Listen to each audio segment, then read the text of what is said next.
What is happening, everyone? I'm your host, Candice Evans, and this is the first episode of Hoops and Chill. Here on Hoops and Chill, we will dive into the latest topics swirling around the basketball world, and we'll have an occasional unlucky guest who'll be stuck with me for a segment or two. For today's show, we're going to talk about some of the headlines circulating around the NBA and WNBA, look at the way too early college basketball odds, and review BetOnline's NBA odds. And we'll be joined by Baylor women's basketball standout Dre'una Edwards. But before we do all of that, it would be really lame of me to break down everything going on in the basketball community without going into who I am. Again, I am Candice Evans. I am a former collegiate athlete who played in the Nike Elite Youth Basketball League, known to most as the EYBL circuit. And now I am an NBA reporter and sports producer. Above all, I am one of those annoying UNC basketball fans on Twitter, and I'm an even more obnoxious Warriors stan. You can find me on Twitter and Instagram at Candice Y. Evans. So basically just my full government. Pretty bland, but easy to find. So head over to Instagram and Twitter and follow your girl so you can stay updated with everything going on in the basketball world. That includes the NBA, NCAA men and women's, and the WNBA. This is a basketball show. It is very much the storylines that I like to talk about, the breaking news that we need to talk about, amazing guests we want to talk about, and just fun getting to know the game of basketball from a different angle. But it's also a really cool opportunity to dip into where the game is going. The transition I'm talking about is the world of sports betting. And that's where we're going to let BetOnline lead the way. And that's why I'm here. So maybe you're curious like I am. Maybe you want to learn. Maybe you want to have some fun on BetOnline this weekend. Here's what I can tell you. I'm going to do my best to bring you the best information I can. And to start, we're going to look at the big money in the NBA according to the majority of sports books. Despite all the uncertainty with the Boston Celtics, they remain the title favorites at BetOnline with a plus 575. The Golden State Warriors follow closely behind, tied for second with plus 600. Up next are the Los Angeles Clippers, tied with the Warriors at plus 600, followed by the Milwaukee Bucks at plus 700, and the Brooklyn Nets finish off the top 5 title favorites at plus 750. However, there is some disagreement in the market as Caesar Sportsbook has the Clippers at plus 800 and the 5th betting choice. The next tier team looks pretty similar to most years. They have something going for them, but also are missing some pieces, leaving some uncertainty, like the Dallas Mavericks, for example, who are currently a plus 2,200. Do they have enough to support Luka Doncic? Will the addition of Christian Woods give them a reliable B option, or will they continue to be a team with one really good Batman and a whole lot of Alfreds? The same could go for the Denver Nuggets. Can Jamal Murray return to his bubble form and boost the Nuggets, who are currently slated at plus 1,800? Or will Nikola Jokic be set to carry the load again and run out of gas in April again? The Memphis Grizzlies are currently at a plus 2,000. Can they repeat a marvelous breakout season, or will they fizzle out like most young teams do after the sky's the limit season? Kind of giving them Lob City Clipper vibes, minus the bets. After the Nuggets and Grizz, there's a big drop off. The Pelicans, Raptors, Hawks, and Timberwolves are all priced between plus 3,000 and plus 5,000. So we're just going to jump into this week's headlines in the basketball world. To open this season, the Los Angeles Lakers went over.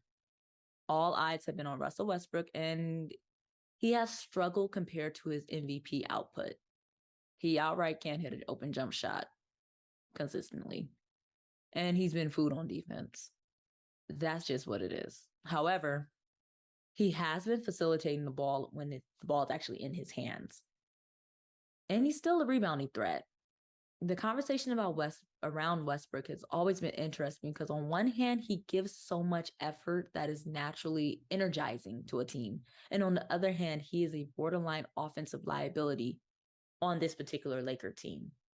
And when I say this particular Laker team, because a lot of times we hear what LeBron James needs to succeed, which is usually open space, tons of shooters.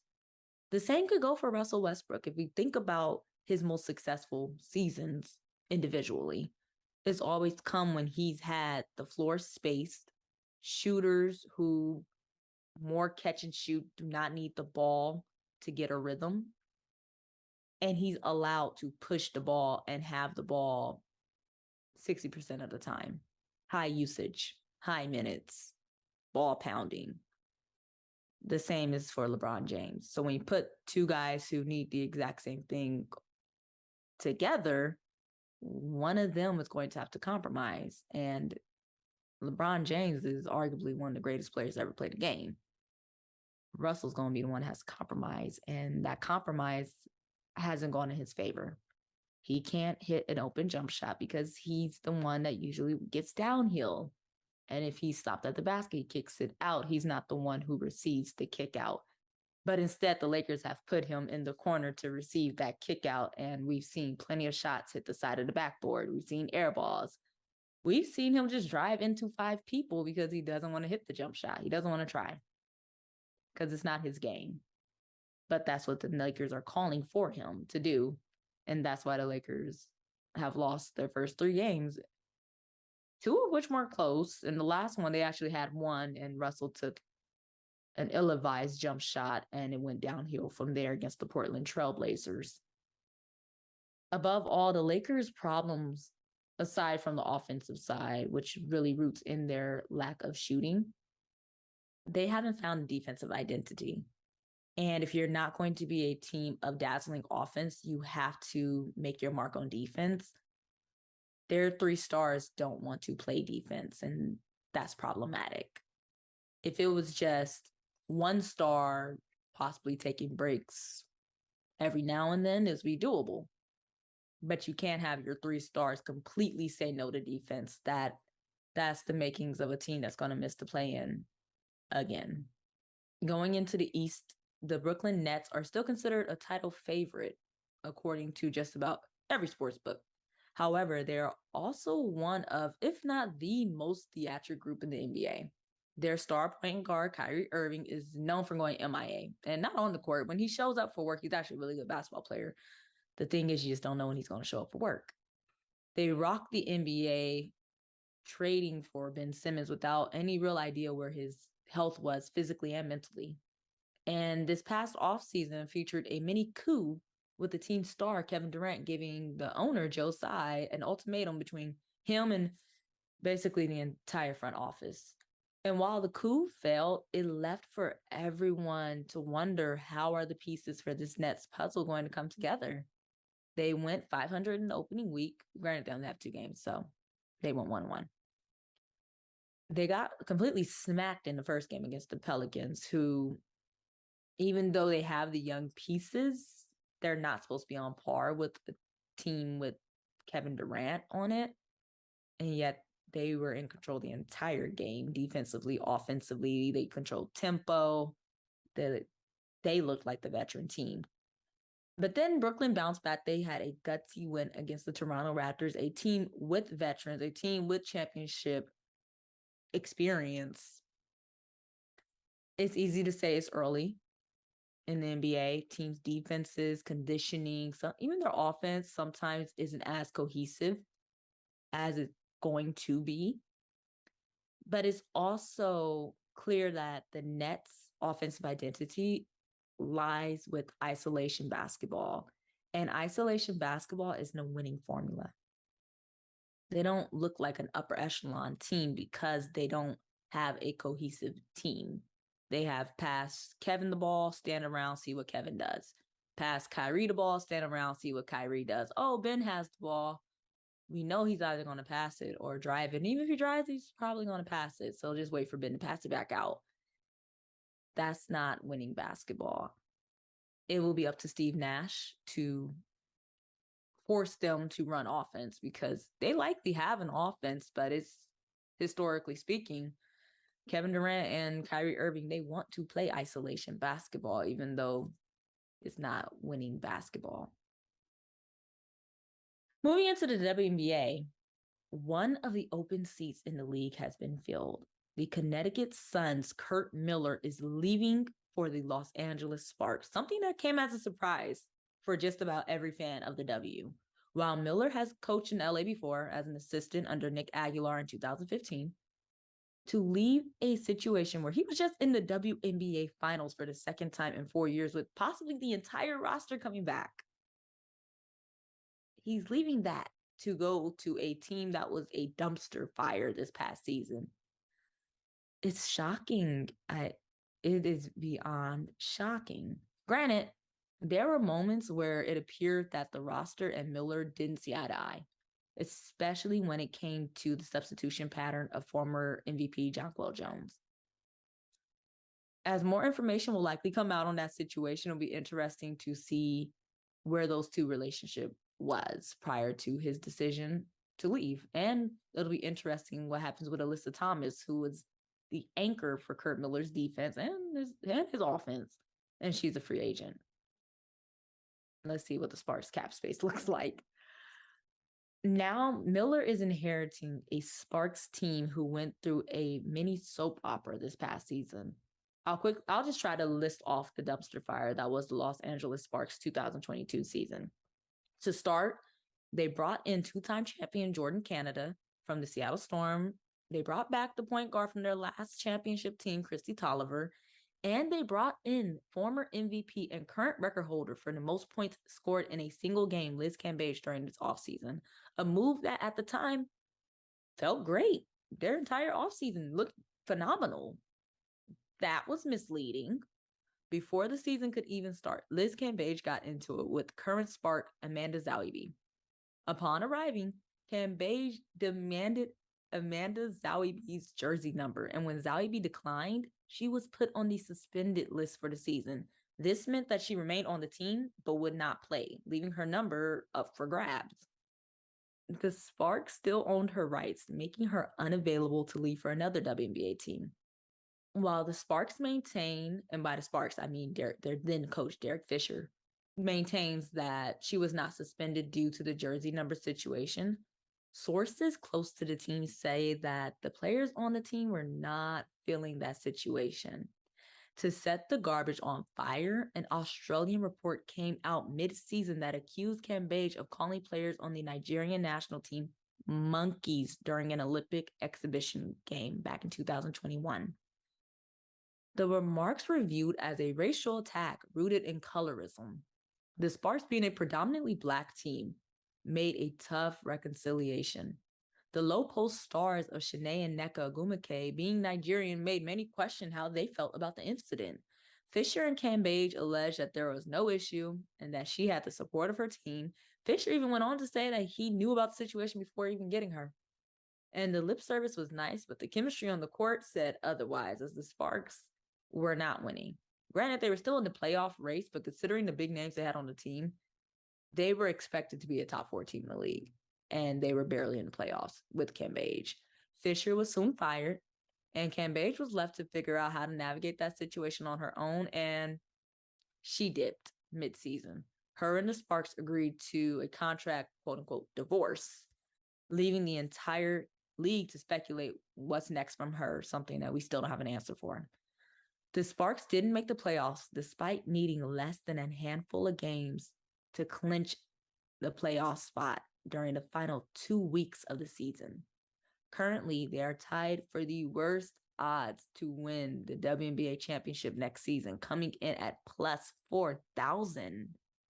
With all that said, all that negative I just said, they have the depth and talent to really do something. Nneka Ogwumike had an MVP caliber season.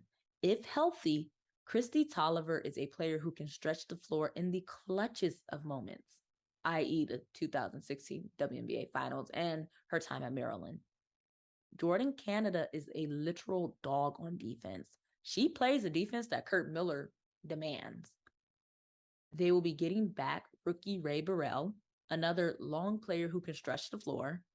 And I expect for Olivia Nelson-Ododa to take another leap this year. If they can add another veteran guard to the mix, particularly one who can knock down an open jump shot and maybe handle the ball just a little, they will be a tough out.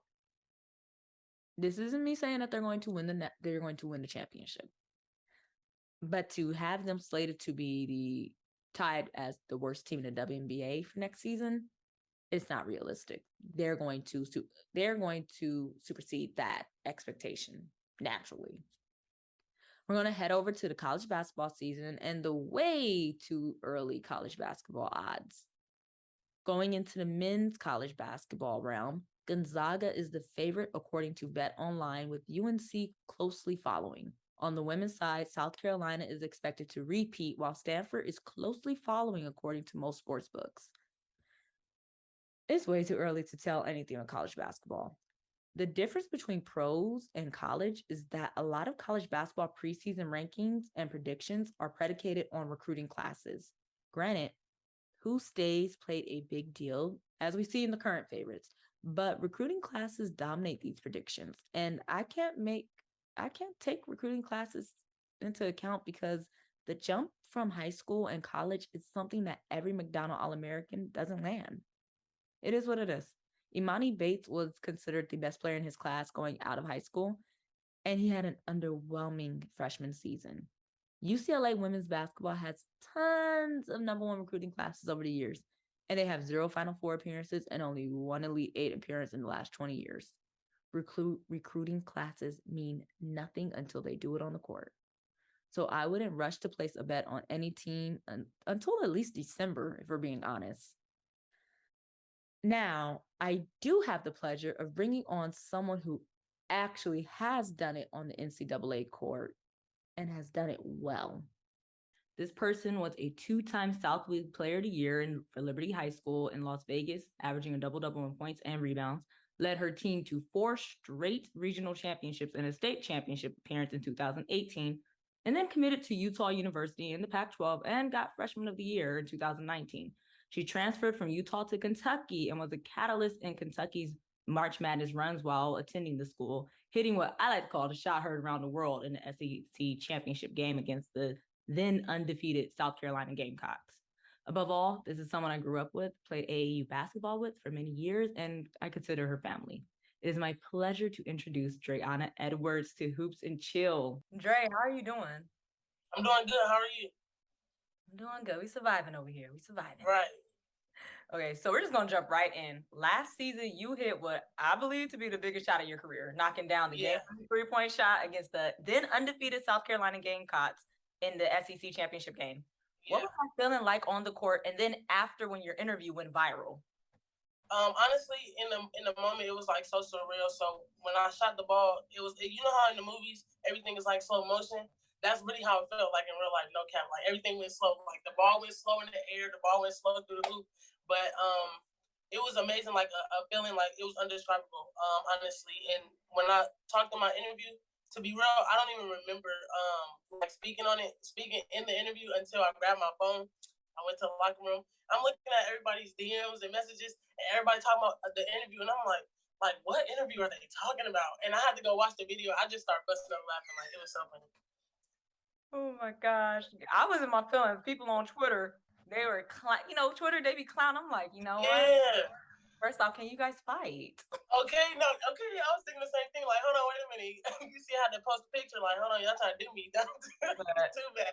Oh my gosh, be a viral sensation, and then know someone who was a viral sensation. I was like, she made it. Yes, we here, man.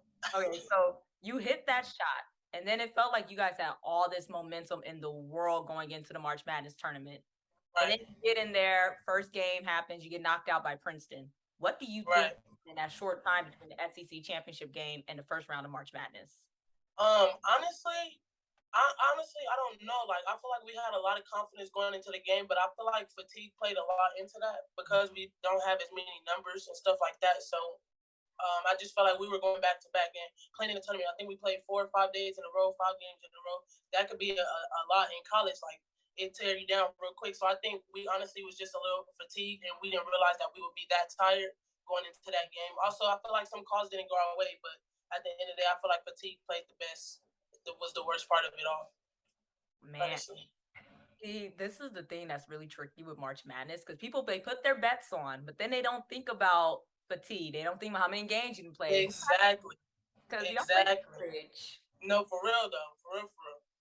Man. So, okay. Yeah, that was bad though. That was bad. We're not gonna talk about that no more. The past. Right. That's the past. It's behind us like a ponytail. Okay, it's behind us like a ponytail. Prop. So, what went into your decision to transfer portal? Honestly,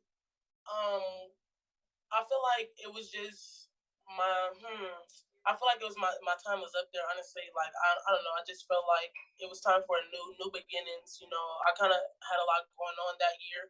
I got suspended twice. And it was just a lot going on. I just felt like I needed to be in a new atmosphere with different people. And it was my time to go, so I decided it was best to leave. Yeah, definitely. I totally understand. Especially you were had already transferred when all the things that transpired like 2020 with George Floyd, Right. BLM. It was a lot Right. happening in that moment. Just needed new energy. Yeah, no, definitely. That's For kind of sure. so why Baylor? What made you Um, decide Waco is home number 4? Honestly, because it was just like the family atmosphere here was different. I could tell between the coaches and the players. I could tell between the coaches and the rest of the staff. Like everything was just so genuine here. Everybody was just super nice, and nothing seemed forced on my visit. Like everyone wanted to be there. Everyone wanted to be around each other. Like everything was just super fun. Also, Baylor's obviously a top sport basketball team for women's basketball, and my coach, she's a great coach. She just came from WBA and stuff, so I just felt like it was all the pieces to the puzzle was there, so it was no reason to say no. I love that. And it takes us right to our next question. Tell me about your coach Right. with your WNBA aspirations. How is it playing for someone who was literally just coaching in the WNBA? Right.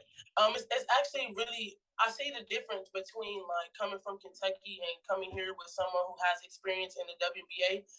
Just the way that we coach and the way that she talks and terminology that she uses and stuff, I can tell that it'll help in the future when I have to go to training camps and things like that. And also I kind of talked to like some people that went into the draft this year. I talked to Queen and stuff a little bit. And asked her, did she think like Nikki was a great coach and how did? And she said honestly, she helped her out a lot. Just like terminology wise and everything like that, it kind of gave them a boost. And being knowing everything. So when the training camp came, they didn't have to be taught anything. They already knew everything that was going on and stuff. So it's actually really nice. That's great to hear. Yeah. I was following her when she was already in the league, and I just Yeah. everything about her. She just had a different type of swag with her. Yes, literally though. Like I don't know, it's like her persona is just I don't know. Like her persona like fills the room. Like her energy, everything. Like she brightens up everyone's day. Like I've never seen no one mad at her like about anything. Even if she can make a bad decision, no one's mad at her. Like I don't know, it's just something about her. I don't know. That's the thing. It's called an it factor. Coaches have, Yes, and it makes you want to and run through a wall. exactly, literally though. Like everyone will run through a wall for her. Literally, I bet you everyone on the staff, everyone on the team, anyone outside of our women's basketball staff that helps like in school and stuff, I feel like everyone will run through a wall for her, honestly. Man, I love that. Yeah. So if we're gonna get a little heavy right now, we have to talk about the unfortunate wrongful detainment of Brittany Griner. Considering you're playing in the house that she built, how has Right. the community rallied behind Brittany during this time? The athletic department has done a few things. They've created a Bring BG Home video.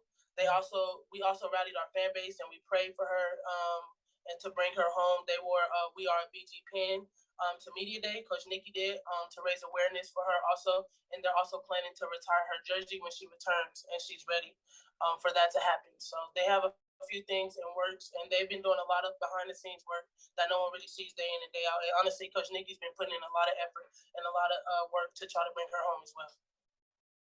That really just speaks to her character, considering that Yes, she wasn't there. Like exactly, she coached against Brittany in the WNBA, and exactly. Brittany was the And problem. she's really, yeah, right, yeah. And she's very supportive, super supportive of everything. And then, honestly, every time she speaks about it brings her to tears because it hurts her like so bad. So, like you said, it just shows a lot about her character. Were you shocked to see the comments or lack thereof in support of Brittany by the former Baylor staff? Honestly, I was, but I don't really know like how their relationship was or anything like that because I wasn't coached by her or anything, and I don't really know any of the players that she coached. I'm not like close to any of them, so honestly, I don't really know how to feel about that situation. But it is kind of shocking to see that. Definitely, definitely. I know WNBA Twitter had their thoughts, and we'll just leave it at Right. Okay. Yes, they did. we're going to go back to the current Baylor squad. The Yes. current AP preseason poll has Baylor ranked 18th in the nation. This is the lowest Baylor has been ranked in the preseason poll since 2008. What type of motivation did that give you and the rest of the squad? Honestly, we talked about it a little bit in the huddle, like before practice when it came out, and we ain't spoke about it since. It's been a different mindset, I guess. I feel like ever since that came out, we have a different mindset in general. The whole team, everybody's been working harder, playing faster, stronger, everything. Honestly, so I feel like it's definitely motivated each person individually, but as a team, we're not even looking. We're not looking at anything that's coming out right now. We're kind of focused on us because we have so many new players. We have like 7 new players, so we're all just trying to be able to mold together and work together. That's really our main focus. I know that's right. Yeah. Head above everything. I love that. Okay. So, Yeah, we gonna let them talk. It's okay. They talk now, but we gonna put it into action when it's time to work. okay then. So what should we expect out the squad this year? Are we an up and down team, or are we gonna slow it Yeah. up? Oh no, we gonna get up. We gonna get after it. We got a few dogs on the team. Really, a lot of dogs on the team. Honestly, we got a lot of people that loves to go. So we gonna be moving up and down the floor a lot. We're gonna be playing defensively, playing offensively. It's gonna be fun for sure. Fun to watch. I'm gonna call it 2023 national champions. Yes, ma'am. We're gonna say it right now. Calling it. You heard it first, right here. Right here. National champ, baby. I love it. So before I let you go, I have to ask, who do you think should be on this show next? Oh, that's a tough question. I feel like it's a lot of good athletes out here. But I'm gonna have to go with my dog Jazz from Florida State. That's my dog. I think she would be a good aspect to be on the podcast for sure. Definitely. So afterwards, I'm gonna get her info from you. Okay, I got you for sure. I'll hit her up too and let her know. Bet. Well, okay. So, Dre'una, thank you for gracing the pilot episode of Hoops and Chill. Thank you so much for having me. Of course, we're going to be watching because hell, you hit the biggest shot and most memorable shot of last college basketball season. So we're gonna watch to see what else you add to your resume because it's only up from here. And everyone, just know this is a betting show. This might be a future WNBA first round draft pick. Damn. Someone you're going to have to place bets on in the future. So remember the name. Thank you so much, yes, Dre'una, for joining me. Thank you so much. It was an honor. Thank you. It is always great to have an amazing guest, especially like Dre'una Edwards on the show, someone with so much personality and so much game. But we are coming towards the end of the show. And before we go, we are going to look at the world according to our good friends at BO, aka Bet Online. For this week, we're going to look at the big picture and see what Bet Online predicts the NBA season's outcome to be. They currently have the Boston Celtics as the favorites to win the entire thing. They have the Celtics at plus 275 to win the Eastern Conference Finals, Bucks at a plus 325, the Nets at a plus 450, and the Philadelphia 76ers at a plus 700 as the top favorites to win the East. On the West, they have the Warriors as the favorites to win the Western Conference at a plus 325, followed by the Los Angeles Clippers at a plus 350, the Phoenix Suns at a plus 550. Yeah, there's a drop, people. And then the Denver Nuggets at a plus 650. The drop between the top of the list and the bottom in those top fours there's glaring. It's very glaring. But the biggest thing that stood out to me is the exclusion of the Miami Heat. Bet Online has the Heat at a plus 900 to win the East and a plus 2,000 to win it all. Now, I'm not saying Jimmy Butler and Tyler Hero are about to hold up the Larry O'Brien trophy anytime soon. I'm just saying that they've shown that they can hold it together during the playoffs better than Kevin Durant's Nets and Joel Embiid's 76ers. And they do it because they play defense. Offense will come and go. As we've seen multiple times, multiple seasons with both Kevin Durant and Embiid in Brooklyn and Philly. But defense will carry a team when they can't get a bucket. That's why the Heat are a consistent team in the running. That culture that we always hear, Heat culture, you always think about Udonis Haslem yelling at guys on the bench, even though they're usually looking like they're ignoring him.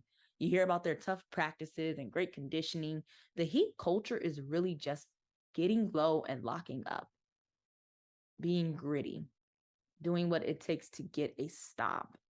That's the one constant with Eric Spoelstra teams. And that's why Duncan Robinson isn't seeing much daylight anymore because he's not doing his part on that end like he used to. The Heat defense consistently, year in, year out, makes them a tough out in the playoffs because at the end of the day, when the game slows down, your offense isn't going to come as easy. Teams are going to be able to scout you. So where the regular season, where you're coming into a city, you might be coming off a back-to-back, or the other team might be coming off a back-to-back. Some players might be out resting, load management, injury management. Kyrie Irving might be on a pilgrimage. We never know. In the playoffs, all that's out. If someone is healthy, even if they're hurt, if they're not injured, they're going to play. Their entire scouting team is not only going to be scouting your plays, they're going to be going into your tendencies, meaning a player like a Jordan Poole, that high crossover to the left and a shimmy before he goes into his drive. They're going off of tendencies. They're going into your plays. They're going into your secondary options. It's not just a regular scouting report. So you have to have multiple counters. And we've seen in the playoffs with Philly and the Nets, they don't have those counters, especially the Nets. They just play isolation balls, practically just roll the ball out. Kevin Durant, go hoop. And while Kevin Durant's a very talented basketball player, those scouting teams, they've been winning that fight since he's been in Brooklyn. Those scouting teams is why I personally would take the Heat plus 900 to win the East, especially with the Celtics going in to the playoffs. If they make playoffs, it's very early. But let's say Celtics Heat, they're back in the same position, Eastern Conference Finals. Both teams were phenomenal defensive teams last year. Ime Udoka hangs his hat on defense the same way Erik Spoelstra does. This year, the Celtics won't have Ime Udoka. He's out for at least this year. Maybe down the line, we'll hear an update on what's going to happen with him next year. But we know for this year, he's out. He's out the picture. But Erik Spoelstra's still there. I will take the Heat plus 900. On the West, I found it interesting that the Nuggets are presumed to be a Western Conference Finals favorite based off the return of Jamal Murray. And I get it. The last time we saw Jamal Murray in the playoffs, he was doing a prime MJ impression. But he was also in the bubble. And we have to remember, in the bubble, TJ Warren was also doing a prime MJ impression. Jamal Murray is a great player. I have been a fan of his since his rookie year. So I know that as great as he can be, he is also extremely inconsistent. One night, he looks like he's going to take a step to be an all-star. The next night, we're putting him on a milk carton. And that was Jamal Murray prior to the injury. So we don't know what Jamal Murray post-injury is going to look like, because any significant injury in the NBA causes you to take a step back. You're not going to be the same consistent player that you once were. You see it with every great player. If you have especially a knee injury, knee and Achilles, consistency is kind of out the window. So for someone who was already consistently inconsistent, adding an ACL injury to it, not sure what level of consistency we're going to get from Jamal Murray moving forward. And even if he didn't get the injury, that was his thing.